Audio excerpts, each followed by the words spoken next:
What's up guys, Ron here and welcome to Radhouse Channel. For today's video, ipapakita ko sa inyo kung ano yung mga na-score ko sa Facebook Marketplace at sa Retro Gaming Console pages sa Facebook. So ito, yung una kong na-score. Ayan. Ito yung una. At buksan na natin to. Nakaka-excited din buksan. Yun. Grabe, maganda pa. Ayan. At isa tong Nintendo GameCube. Ayan. Ganda. Ganda pa. Ayan. Medyo ano nga lang, may mga dumi-dumi. Tapos hindi na siya nalalak. O baka kaya. Ayan. Ayan. Naglock pa siya.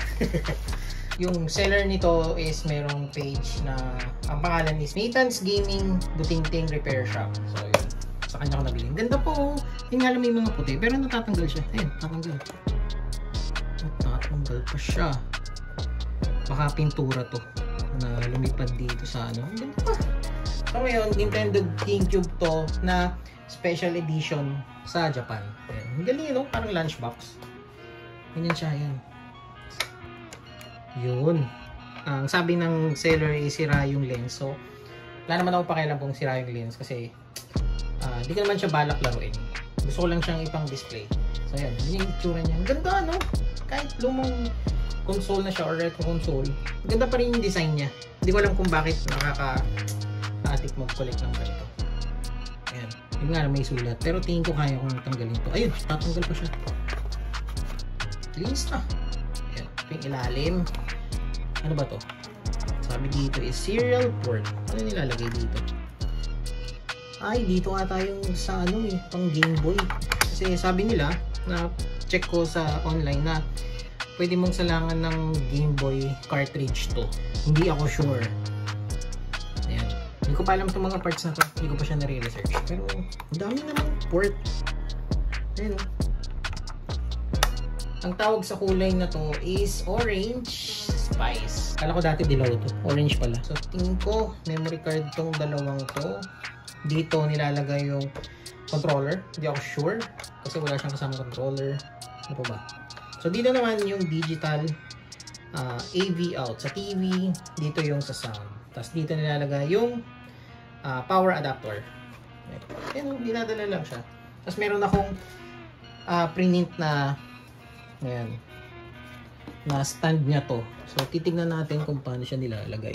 Tama ba?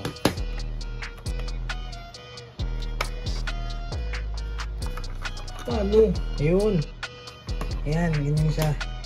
Stig! Stig! Ayan o.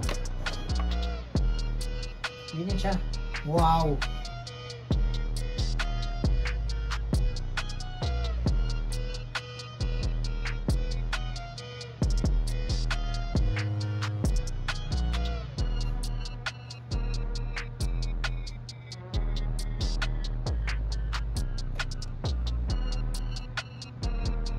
So, ayan.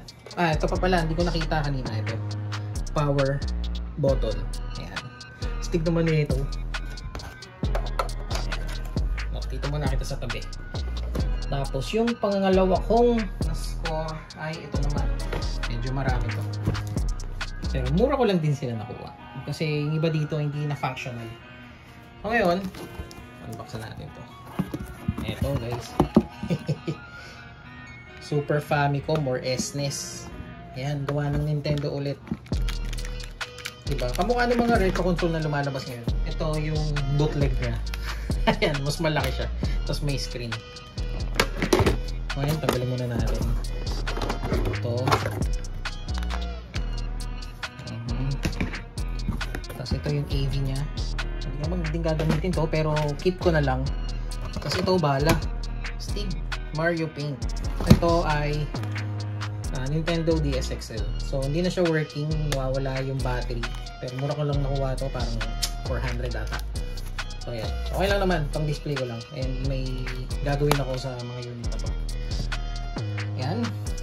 Tapos, next is yung Nintendo DS. Ayan. Medyo may kadungisan na siya. Basta may gagawin ako dito. Hindi ko sure kung working siya o hindi. At ito yung pinakamaganda kong nakuha. Ito. Yan. Super Famicom. Stig. Maganda pa yung ano niya, itsura niya guys. So ganito yan. Diba? Yan, ipe-press mo yan dito. Tapos kapag i-eject mo na. Okay. So ngayon naka-power off to. Kapag i-power on mo, tataas mo to. Tapos kapag i-reset mo, kapag nag-hang, yan, pindutin mo to. LED light para sa power. Ito yung sa controller. Dito yan. Yan. Diba? Ngayon ito yung multi-out. Hindi ko sure kung para saan to. Ito, dito to. Ito. Para sa audio video. Ayan. RF out, di ko alam to. Kung channel 1, channel 2, di ko alam. DC, syempre dito yung power adapter. So, yun.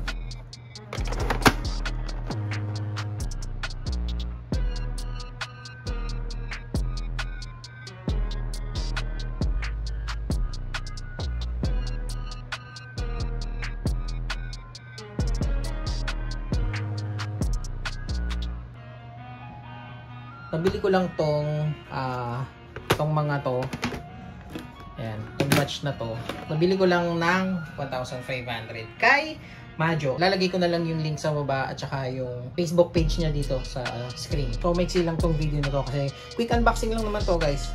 So, ayan, maraming salamat sa panonood. Bye guys!